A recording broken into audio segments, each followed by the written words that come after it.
Pananagutin ang big-time plunderers ang mga opisyal ng gobyerno na sangkot sa flood control at iba pang infrastructure projects. Yan ang panawagan ng iba't ibang grupo sa ika-2 trillion peso march dito sa EDSA. At ngayon makakausap nga natin si Father Flavie na patungkol dito sa nangyayaring marcha. So Father, ano pong importansya ng trillion peso march? Ang kahalagahan nitong marchang ito ay pagpapalalim na sinimulan natin pag-aklas, pagkondena sa mga nangyayari sa bayan, lalong higit yung korupsyon na siyang pumapatay at lumilinlang sa bayan. Paglinlang sa katotohanan, pagpatay sa katotohanan. So Father, ano po yung difference nito dun sa nauna po? Ang pinakaiba ay yung petsa. Ngayon ay petsa ni Andres Bonifacio, kaarawan ni Andres Bonifacio, pinagdiriwang natin ang kanyang kagitingan. Ganon din sana ang panawagan natin, maging magiting tayo tulad ni God Andres Bonifacio. Pangalawa, mas lumaki.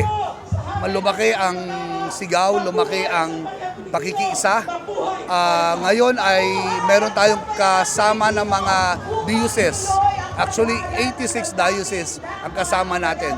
Yung buong diocese o halos buong diocese ng Pilipinas.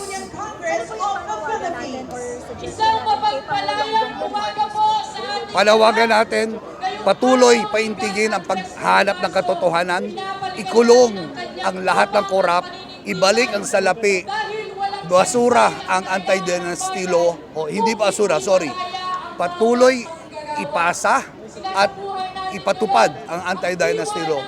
At pinakamahalaga para sa akin, ibalik natin yung dangal bilang Pilipino. Maraming salamat po. Salamat din po sa inyo lahat.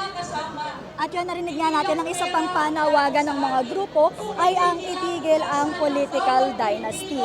At isa na rin dyan ang pagpapakulong sa mga kurakot bago pa magpasko. At dito sa People Power Monument, ginaganap nga yung programa ng mga grupo at inaasahan na magtatagal ito hanggang alas 6 mamayang gabi. Ituloy natin ang usapan sa Rappler Communities App. Araw-araw nagpapagal, lahat tayo ninakawan.